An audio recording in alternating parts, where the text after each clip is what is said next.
Bahaye ikaze nanone kuri uyu muyoboro aho baganiriza ku mategeko agiye atandukanye, nkabasobanurira zimwe mu ngingo zayo cyangwa se nkabafasha kuzamura imyumvire ku mategeko atandukanye.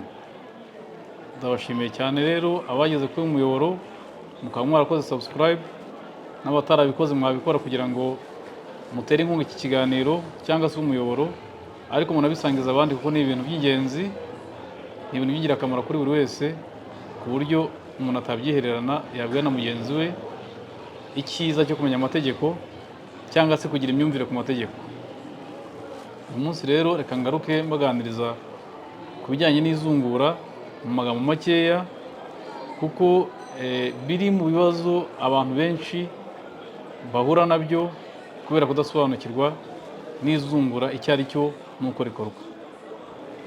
Muri rusange izungura ni iki? Izungura ni uguhabwa uburenganzira ku mitungo n'imyenda ya nyakwigendera, cyangwa kubona uburenganzira ku mitungo, uburenganzira n'inshingano ku mitungo n'imyenda bya nyakwigendera. Wari uzi ko iyo uzunguye umuntu uba uzunguye ibye byose harimo n'imyenda?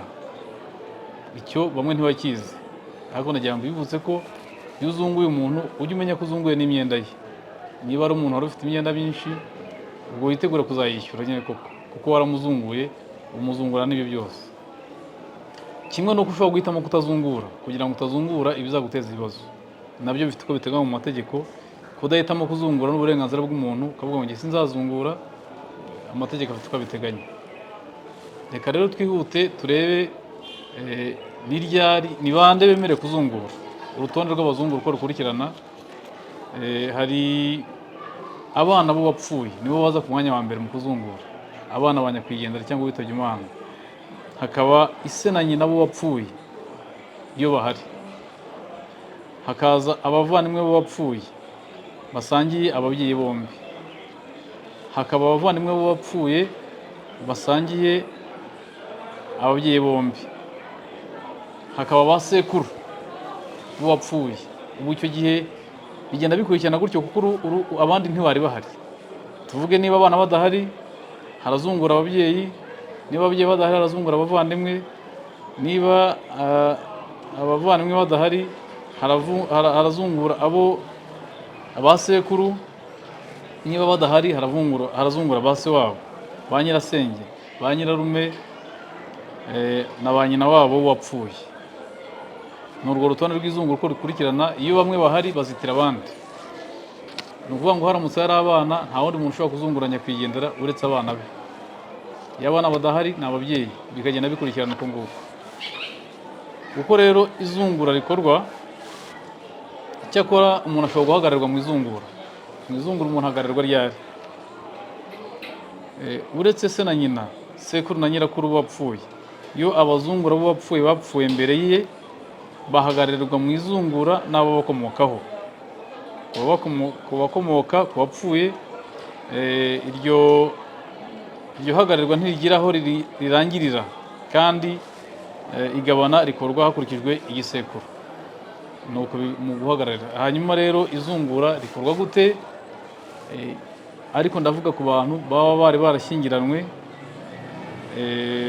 Mu gihe hashyingiranywe, uburenganzira bw'uwapfakaye ku izungura ry'uwo bari barashakanye. Tuvuge ko abantu babiri bashakanye yemewe n'amategeko, umwe akaza kwitaba Imana. Bigenda gute rero? Izungura rikorwa gute? Iyo uwapfakaye afite uburenganzira bwo kugira uruhare mu izungura ry'umutungo wasizwe n'uwo bari barashakanye. Uwapfakaye wahamagawe mu izungura azungurana mu buryo bungana n'abazungura bo ku rwego rwa mbere. Abo ku rwego rwa mbere ni abana. Iyo nta bazungura ku rwego rwa mbere bahari, azungurana n'abazungura ku rwego rwa kabiri. Iyo badahari azungurana nabo ku rwego rwa gatatu, bityo. Reka turebe rero uburyo izungura rikorwa iyo abantu bari barasezeranye ivangamutungo rusange. Ivangamutungo rusange ni amasezerano abantu bagira mu ishyingirwa, bagahitamo kuvanga umutungo wabo mu buryo rusange. abashyingiranywe bafitanye amasezerano y'ivangamutungo rusange bazungurwa mu buryo bukurikira. Uburyo bwa mbere, iyo umwe apfuye, usigaye yegukana umutungo wose, akubahiriza inshingano yo kurera abana babo n'abo wapfuye bemewe n'amategeko. Iyo umwe mu bashakanye apfuye, asigarana azungura umutungo wose bari basangiye, ariko agafata inshingano zo kurera abana babo n'abo wa nyakwigendera ariko bemewe n'amategeko. Tuvuge ko niba ari umugabo upfuye yari yarabyaye abana, ariko abana banditswe mu buryo bwemewe n'amategeko, abo bana nabo basigara mu nshingano z'usigaye. Uburyo bwa kabiri, iyo bombi bapfuye basize abana, umutungo wose uzungurwa n'abana bose abapfuye basize. Iyo hari abana badahuriyeho, umutungo ugabanywamo kabiri, buri mwana akazungura umubyeyi we. Musubiremo kuko ni ikibazo gikunda kubaho. Iyo bombi bapfuye ababyeyi basize abana, bashobora gusiga abana rero bavuka muri rwa rugo rw'abasezeranye, ariko hakaba n'abavuka hanze y'urwo rugo. Rero kugira ngo izungura rishoboke, bafata umutungo w'abo babyeyi bakawugabanamo kabiri, buri mwana akazungura umubyeyi we. Bivuze ko abana babo bombi bazungura kuri se na nyina, ariko umwana uvuka kuri se gusa aho ngaho mu muryango azungura ku mugabane wa se 50% bya se.